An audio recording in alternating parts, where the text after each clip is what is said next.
नमस्कार प्रेक्षक हो. बेल्ला राजुरी जिल्हा परिषद गट या गटाची आता निवडणूक काल जाहीर झालेली आहे. यवना पुणे जिल्ह्यामध्ये निवडणूक जाहीर झालेली आहे. 12 जिल्हा परिषदा लागलेल्या आहेत आणि निवडणुकीची रणधुमाळी सुरू झालेली आहे. एक सोशल मीडियावरती काही दिवसापूर्वी एक पोस्ट व्हायरल होत होती की बेल्हे गावातून निवडणुकीसाठी इच्छुक कोणी उभं का राहत नाही, आणि ती पोस्ट व्हायरल केली होती कैलास शेडावटे यांनी.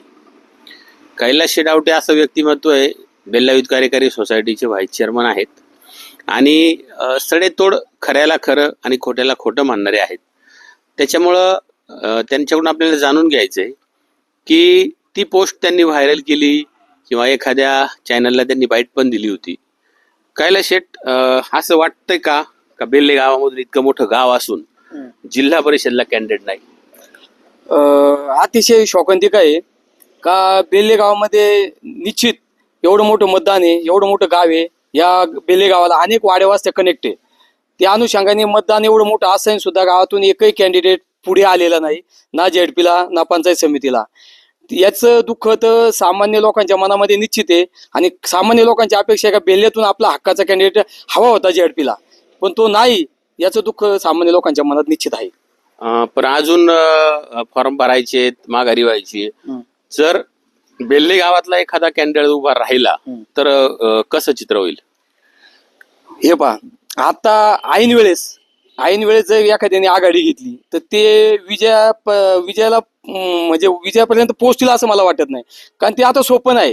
हे जे झेडपी सदस्य 2 आहे, स्नेहलताई शेळके आणि स्मिताताई कैंसे, यांनी एवढी आघाडी घेतलेली. गेले 6 महिने हे ह्या झेडपी गटामध्ये होम टू होम जाऊन लोकांच्या गाठीभेटी घेणं, लोकांच्या सुखदुःख जाणून घेणं, अडीअडचणी काय आहे त्या समजावून घेणं.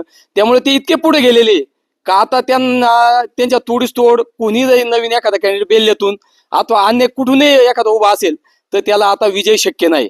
त्यामुळं खूप अवघड वेळ निघून गेलेली आहे आणि येत्या 20 दिवसच शिल्लक आता झेडपीच्या मतदानाला. 20-22 दिवसात काही होऊ शकत नाही. आता हे 2 जे कॅन्डिडेट मी आता नाव घेतली ते खूप पुढे निघून गेलेली. म्हणजे आता वेळ नाही राहिली म्हणायचं. आता बेल्ल्यातला जरी उमेदवार उभा राहिला तरी तो विजयापर्यंत पोहोचेल याची खात्रीच नाही, शक्यताच नाही, पोहोचू शकत नाही.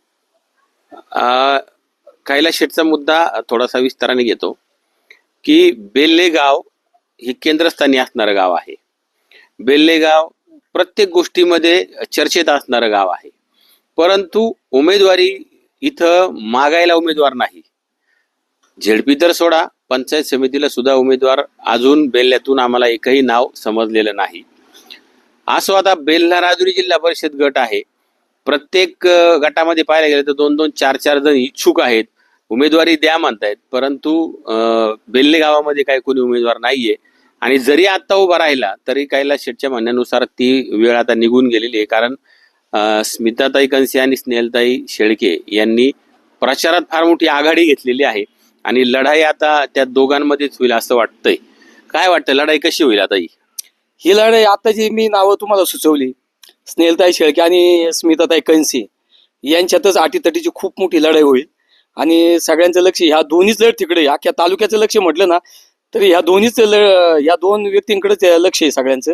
आणि जो काही विजय संपादन होईल तो ह्या दोघांपैकी एकालाच होईल हे जवळजवळ निश्चित झालेलं आहे.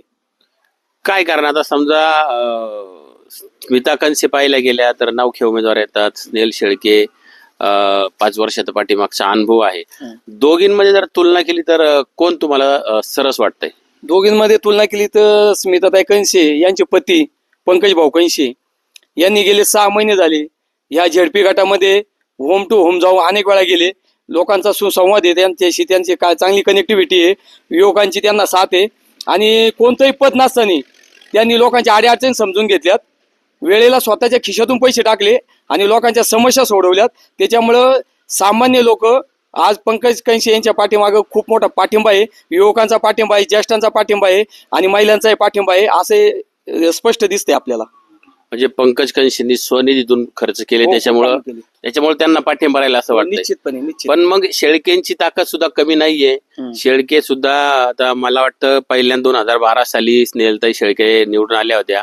त्यानंतर 2017च्या ज्यावेळेस निवडणुका झाल्या त्यावेळेला वल्लभ शेळके उभे होते, परंतु त्यांना पराभव पत्करावा लागला होता कारण ती तिरंगी लढाई होती. पण आत्ताची जी आहे आता शेळकेंची अस्तित्वाची लढाई असं नाही वाटत का? हो नक्कीच. स्नेहलताई शेळके किंवा शेळके फॅमिलीची ही अस्तित्वाची लढाई निश्चित म्हणावं लागेल.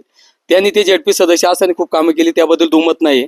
पण आता अलीकडच्या काळात काय झाले, या पक्षांचं आहे ना स्टेट लेवलवर जे पक्षांची हेळसांड झालेली आहे, पक्षांची विभागणी झाली, त्याच्यामुळे लोक पण विभागली गेली आणि अक्षरशः या पक्षांचा एकदम चिखल झाला असं म्हणावं लागेल.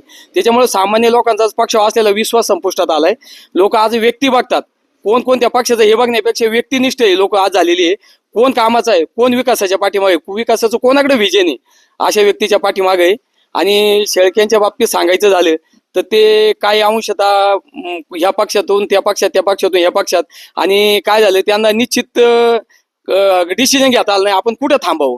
आणि जो मध्यंतरी जो काय कालावधी गेला ते समाजाशी जास्त कनेक्टिव्हिटी त्यांनी ठेवली गेली नाही, हे असं माझं स्पष्ट वैयक्तिक मत आहे.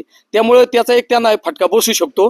ते जर सातत्याने कनेक्टिव्हिटी लोकांशी नाळ जोडलेली असती तर त्याचा फायदा झाला असता. पण तो मध्ये जो गॅप झाला त्यांचा खूप मोठा, त्यामुळे त्यांना तो धोका आहे निश्चितपणे. म्हणजे शेळकेंचा मध्ये संपर्क थोडासा तुटला आणि पक्षाची बदलाबदली जास्त, खासदारकीला एका पक्षाकडे, आमदारकीला एका पक्षाकडे, ही त्यांची थोडीशी मायनस बाजू आहे असं तुम्हाला वाटतंय?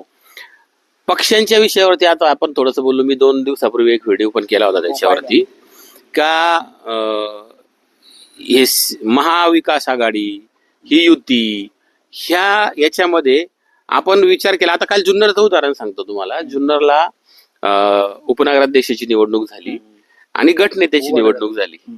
आता त्याच्यामध्ये कसं झालंय की उपनगराध्यक्ष उभाटा गटाचा झालाय, नगराध्यक्ष शिवसेना शिंदे गटाचा आहे, जो स्वीकृत सदस्य करायचा आहे तो राष्ट्रवादी काँग्रेसचा केलाय. अहो विरोधक कोण राहिला हा प्रश्न आहे. शोकांतिक आहे तुमची बाईट. आम्ही फेसबुकवर इंस्टावर जेव्हा पाहिली ना, तुम्ही जे विश्लेषण केलं निवडणुकीचं या सगळ्या अनुषंगाने या पक्षांच्या बाबतीत, तो सगळे सत्तेच्या बाजूने पळतात, सगळे सत्य सामील व्हायला बघतात. अरे मग लोकांच्या समस्या आहे, लोकांचा आवाज उठवाय कोणी अपोजिशन कोणी जिवंत आहे का नाही, ही शोकांतिक आहे. सगळ्यांना जर सत्तेची लालसा असेल, सगळे जर सत्तेच्या बाजूने जात असेल तर अपोजिशन म्हणून कोणी आहे का नाही जिवंत, ही शोकांतिक आहे. कुणीतरी सामान्य जनतेचा आवाज उठवाय तिथं पाहिजे, पण ते दिसत नाही. म्हणून लोक खूप म्हणजे लोकांची मानसिकता व्यक्ती केंद्रीय मतदान होईल असं म्हणायचं. हो नक्की. विकासाचं व्हिजन ज्याच्याकडे आहे आणि पक्ष बघण्यापेक्षा व्यक्तिनिष्ठ आणि त्याच्याकडे निश्चित विकासाचं व्हिजन आहे, लोकांच्या सुखदुःखात सामील आहे, लोकांच्या अडचणी समजून घेतो आणि ते तात्काळ सोडवतो, अशांच्या पाठीमागे आज सामान्य जनता आहे. आणि सामान्य जनतेने एकदा इलेक्शन हातात घेतल्यावर काय होतं याच्या आधी आपण विधानसभेला पाहिलेलं आहेच, आणि तसाच इफेक्ट आता ZPला निश्चितपणे होईल. पंकज कंशेच्या बाजूने पारडा जाईल नक्कीच. त्यांचं पारडं आजही जड आहे आणि निश्चितपणे विजय संपादन होईल याची मला शाश्वती आहे. कैलास शेट आवटींचं मत आहे की पंकज शेटची बाजू जमेची आहे. आता निवडणूक 5 फेब्रुवारीला होणार आहे. निवडणुकीमध्ये कोण जिंकल कोण हारल हा ज्याच्या त्याच्या नशिबाचा जरी भाग असला तरी सडेतोड मुद्दे मांडणं, शिवनेरी संवाद चॅनलच्या माध्यमातून कुणाची बाजू घ्यायची नाही, कुणाला कमी लेखायचं नाही आणि कुणाला वरती न घेता जी सत्यता आहे ती मांडण्याचा आमचा प्रामाणिकपणे प्रयत्न राहणार आहे. तुम्ही पाहत राहा. कैलास शेटच्या या सडेतोड वक्तव्यावरती तुमचं जे काही मत असेल ते कमेंटमध्ये नक्की मांडायला विसरू नका, कारण कमेंट करणं हा तुमचा अधिकार आहे. तो कमेंट करायला तुम्ही विसरू नका. शिवनेरी संवाद चॅनलला सबस्क्राईब केलं नसेल तर सबस्क्राईबही करा आणि शिवनेरी संवाद न्यूज इंस्टाग्राम पेजवरतीही तुम्ही त्यालाही फॉलो करा. पाहत राहा शिवनेरी संवाद, लेखाजोखा जिल्हा परिषदेचा. गणेश चोरे, शिवनेरी संवाद, बेल्ला.